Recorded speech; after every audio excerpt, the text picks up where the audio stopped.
ويا أهلًا وسهلًا، السلام عليكم ورحمة الله وبركاته، أسعد الله أوقاتكم بكل خير من كل قلبي، أتمنى تشوفون هذا الفيديو بألف صحة وعافية. اليوم راح أسوي معاكم وصفة لخبز، بصراحة إنه هذا الخبز شي مرة لذيذ، ومرة أكون متشوقة أشارككم الوصفات اللي تستاهل تجربونها من الآخر.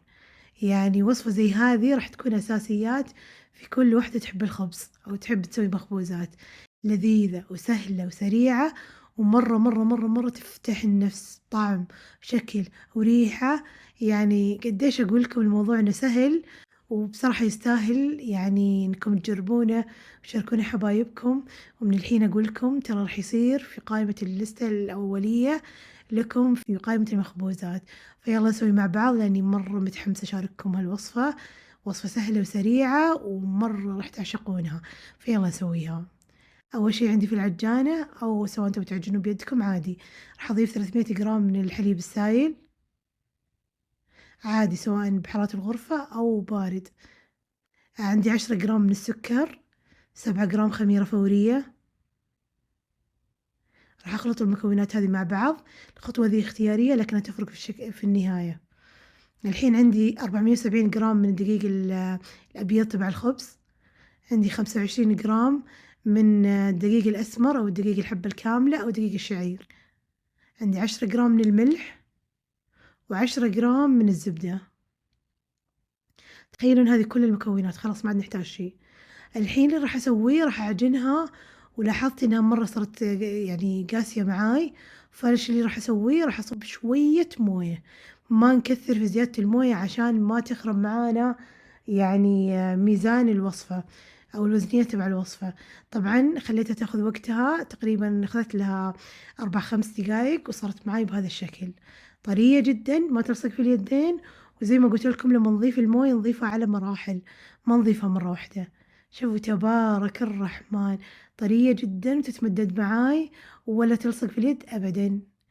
الحين راح أجيب الطاسة اللي راح أخمر فيها العجينة، وراح أحط دهنة خفيفة أو بخة خفيفة من الزيت، وبعدها راح أحط العجينة. يعني قديش أقول لكم العجينة طرية وتفتح النفس لما تمسكونها وكذا وتلمون على بعض.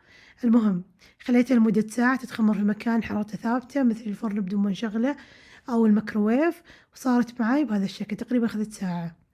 الحين تبارك الرحمن شوفوا كيف تخمرت، ضاعف حجمها، صارت جاهزة إن نقسمها إلى كرات، كل كرة تقريبًا راح تاخذ معاي 95 جرام إلى 100 جرام، ما يعني هذي التقليدي أو الطبيعي إنه تكون بهالحدود.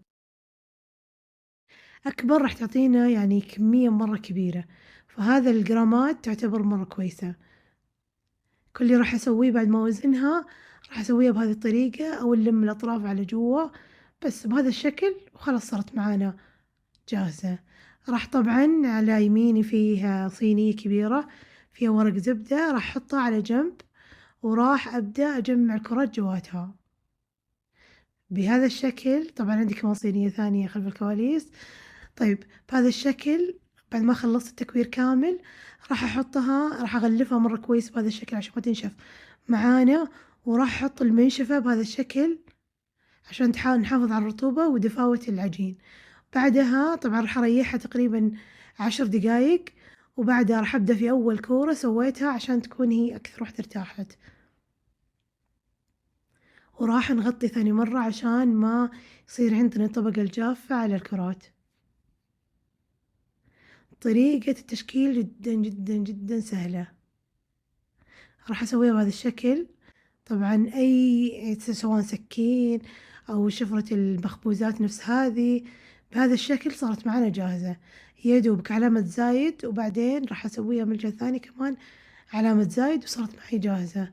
طبعًا أنا حاولت أوريكم من كذا جهة عشان قد ما أقدر إنه أوريكم كيف طريقة التشكيل أو كيف نقدر نشكلها بهذه الطريقة.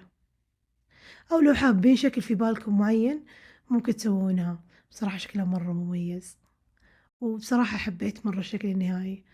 الحين اللي راح أسويه راح أدخلها الفرن في صينية موية حارة تحت، وراح أخليها لمدة نصف ساعة عشان تتبخر معاي وتصير معاي بهذا الشكل الحلو تبارك الرحمن. بعد نص ساعة راح أسخن الفرن درجة حرارة 200 من فوق ومن تحت، ما تشغلين المروحة، راح أطلعها أدهنها بالبيض والحليب، وراح أدخلها الفرن تقريبًا لمدة نص ساعة، بعد ما تخرج من الفرن راح أدهنها بزبدة أو أدهنها بزيت يعطيني اللمعة هذي اللي ما تختفي أبدًا، جميلة ولذيذة، ولو جلست بالأيام ما راح تختفي معانا اللمعة الحلوة هذي، وبس راح أقدمها وهي دافية، طعمها بدون ولا حشوة ولا شي لذيذ جدًا، جدًا، جدًا. وبس والله شاركوا الفيديو للناس المهتمين بالمخبوزات، أشوفكم في فيديو قادم، استودعكم الله، لا زالت هذه دائعة.